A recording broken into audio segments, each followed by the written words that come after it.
All right, let's talk about how to organize values. I see students getting lost with values all the time, and it can be a very frustrating and confusing aspect of drawing. The solution is to have a clear process to navigate the complexity that we often encounter. At Barcelona Academy of Art, where I teach, every student who does a long pose figure drawing or a cast drawing or any similar project creates a value study as a preparation to shading. A value study is a small drawing in which you analyze the values and organize them into 3 to 5 value groups. You can see the groups on the bottom of this image and the corresponding numbers indicated in the drawing. The technique that we use in the value study is called value grouping, and in this lesson I will show you how to do value grouping with any subject matter. In my mind, we have two options. If the subject is very simple, the best approach is usually to use light logic to create your value groups. This means thinking about modeling factors and separating light and shadow, adding dark halftones and so forth. If the subject is more complex, it makes sense to simply group similar values together, regardless of modeling factors. Let's do light logic first. Here are the steps of drawing a plaster cast, which is a copy of a sculpture. We begin with a line drawing to get the proportions right. At this point you have two values, the paper and the drawing. Next is the value study, where we use 3 to 4 value groups. On a figure drawing, you might go up to 5 groups. Next is the shading stage, where we expand to using the full value range. So the value study is a preparation for shading, so you know where you're going in terms of values. Let's focus on the value study using light logic. On this ball, you can see all the modeling factors, and they create a lot of complexity in value. How do we make this simple? How can we organize these values? By working from big to small. The biggest distinction we can make is to separate light from shadow. This gives us two value groups, the light family and the shadow family. Then we subdivide the light family into dark halftones and light halftones. Dark halftones are those that are close to the terminator. We now have 3 value groups. Let's compare this to the original image. These value groups give us a good starting point, but we're missing a few things in our simplification. The shadow family consists of at least 3 things: the reflected light, core shadow, and cast shadow. If we could only add one of these to our value groups, which one would you choose? Would you add the core shadow? Would you add the reflected light? Or would you add the cast shadow? I would use the cast shadow because the contrast between the cast shadow and the rest of the image is bigger than the contrast between any of the other elements. If you squint, they're pretty much unified. So we can group core shadow and reflected light into one value group, which we can call form shadow. And then last group will be the cast shadow. That gives us 4 value groups to explain the whole sphere here. Now let's do a value grouping for a slightly more complex object like this plaster cast. Again, we begin by separating light and shadow, and you can see those indicated on the image. Then we add the dark halftones, and next we add the tone that stands out most. In this case, that is also the cast shadow, so that's becoming its own value group. I thought it could be fun to do a value study together, so I'm going to take this image and show you the whole process step by step. Let's switch to Photoshop. I begin with a line drawing, always starting with top, bottom, left and right, and then adding the big shapes. This is just a basic block-in, and proportions really don't matter that much with the value study. It's all about the relationships between value groups. I'm going to speed this up a bit to save you some time.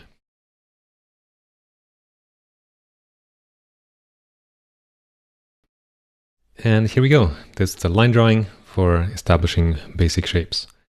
Now we begin by separating light and shadow.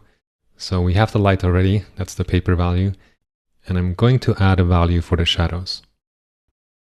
This is an average value for the shadows, and I have one tone available in the whole drawing to represent my shadow family. Again, I'll speed it up a bit. And as you see, because there's only one value, we are combining form shadow and cast shadow for now. Next, we add the dark halftones. And again, I'm choosing an average value to represent the dark halftones throughout this image. And I'm fiddling with it for a moment until I'm happy. And then I apply this value everywhere where I think it should be. I'm ignoring very small halftone shapes because what I'm after is the general impression of the whole image.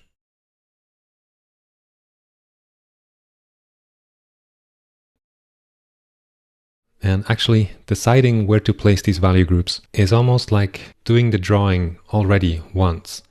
So when you're going back to the actual artwork, it's like you've done it already. So it's super helpful. Okay, then a big part that's missing right now is the background. And we could add another value group for the background, but what would be much, much better is to use one of our existing groups. The background is pretty close, either to the halftone value or to the shadow value. And the halftone value looks a bit too light. So I'm going with the shadow value here to represent my background. Now, as you may notice, we're losing the distinction between cast shadow and the rest of the background. And the first time you do that, it's a little bit scary, but don't worry about it. Just simplify. You'll find that shape again later.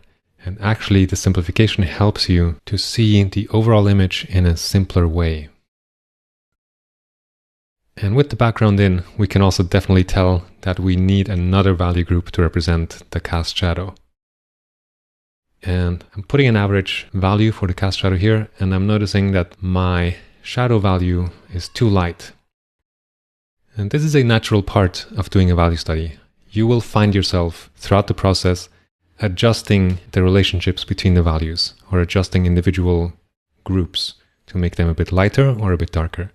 In this case, I'm going to darken my shadow value group actually quite a bit so that when I add the cast shadow, those two are in a pretty good relationship. The contrast between them should be pretty much the same as what I see on the image on the left.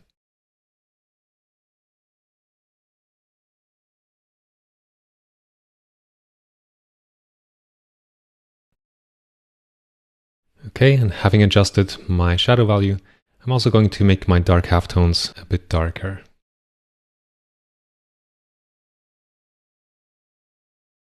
And then the final thing we could do is to make that shadow shape to the left of the nose a little bit lighter and actually group it with the halftones. And this is controversial a little bit because some people are purists and they say shadow should always be shadow. And I agree with that most of the time. But sometimes it does make sense, in my opinion, to group very light shadows that have a lot of reflected light with the value group that represents the dark halftones. Okay, that's it. This is a value study, and this is how you make a value study. Now let's do something a bit more complex, like this painting by Velázquez. As soon as we're dealing with multiple local values, we can't use light logic to make value groups. For example, if you look at the coat of the figure on the right, the light halftones of the fabric are much darker than the light halftones of the skin of the main figure. So the way to go about this is to look for values that are similar to each other, regardless of light logic. First, let's remove the color information, so we're just dealing with tonal values. Then I'm going to simplify this image. I'll show you how to do this in a moment. But as I eliminate detail, you could begin to see the general impression of the image. This is called the effect. It's an extremely useful idea in drawing and painting, and I think that you can't really compose if you can't see the effect of your work. You can't really make good decisions about composition if you can't see the big picture, if you can't feel the entire image at once. This is Andrew Loomis using the effect in a portrait.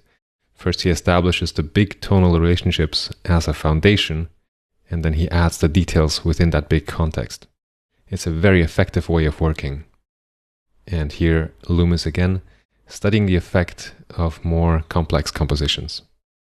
When you're doing a value study, you are going for the effect.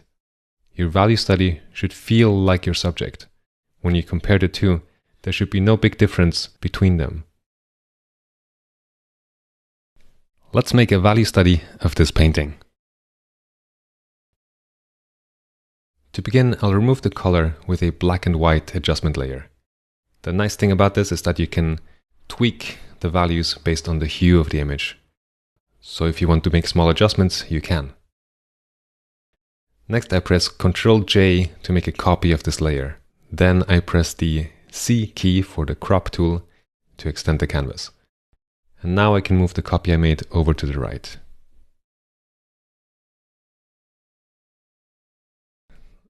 Alright, now I want to show you how I simplify the image.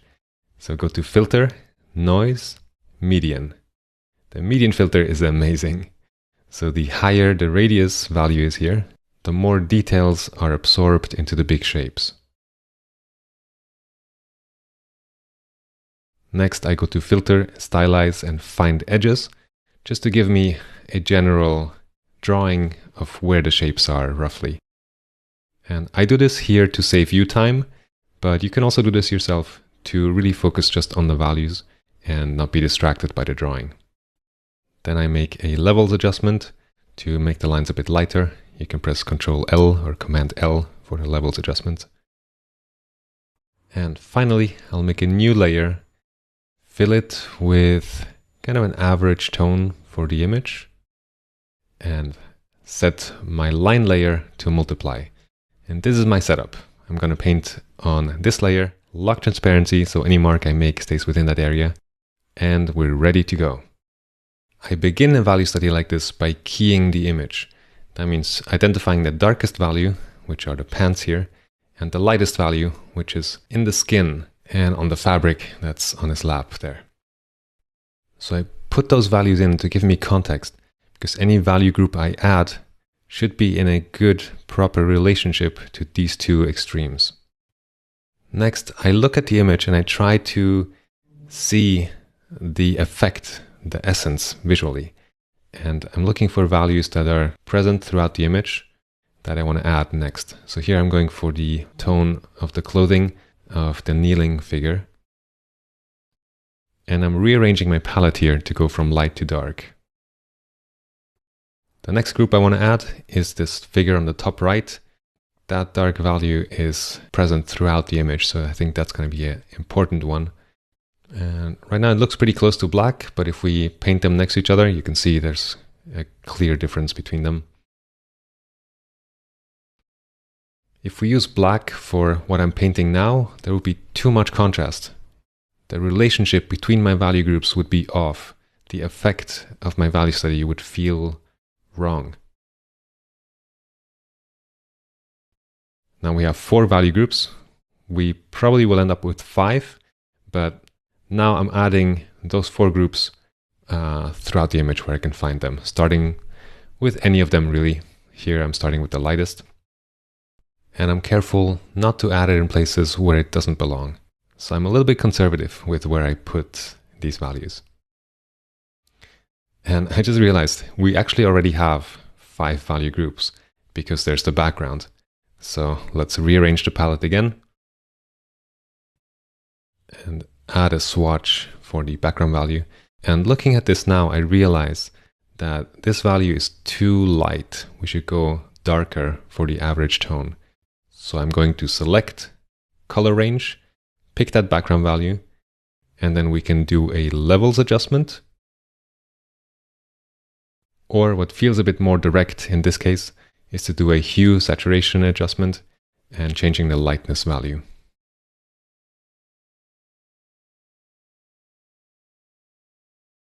Okay, I think the effect of the image just got a lot better by adjusting that value group.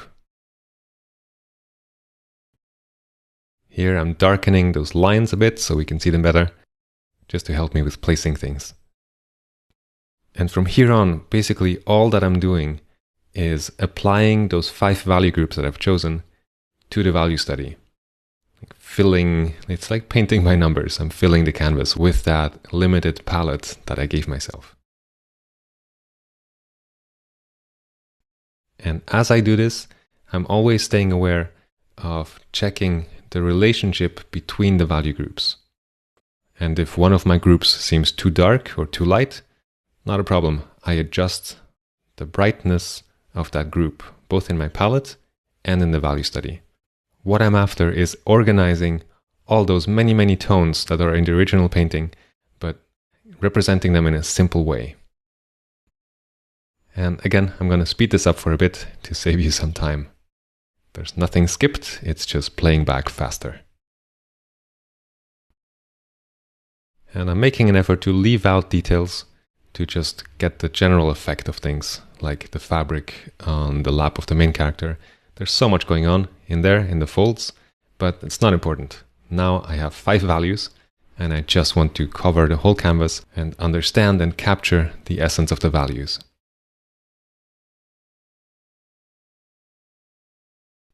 And I hope you see that this is pretty simple. You can apply this process to any image. And I believe that 3 to 5 values are enough to clearly communicate any image. So that's pretty powerful. If you start adding more value groups, more than 5, you just have more relationships between groups to juggle. It's just going to be more work, and it's not necessary. So keep it simple. I could keep going and add more small details, but I think this is good enough. We have the essence of the values. The whole image is shown with just 5 groups. And we are going to lose distinctions. For example, on the sitting figure on the left, the hair is darker than the clothing of that figure. In our value study, it's all one thing. We could make that hair black, like the pants are, but I think it would add too much contrast. It would call way more attention to the head of that figure than we actually see in the painting. So the effect would be changed. One more thing. As you get more experience with this, I think it makes sense to introduce the use of gradients in your value studies. Sometimes the hard edges of value groups really break the effect. An example in this image would be the soft transition in the sky. If you decide to use gradients, I would recommend that you do so very sparingly and to make careful decisions about where you put a gradient. If you have too many of them, it defeats the purpose of a value study, which is to get a clear idea of the relationships between the major value groups. Also, I should say that the approach I showed you here is a great way of working, not just for doing a value study, but we could take the sketch that I made right now and take it all the way to a final painting, fully rendered. It's a really effective way of working. All right, now it's your turn to make a value study.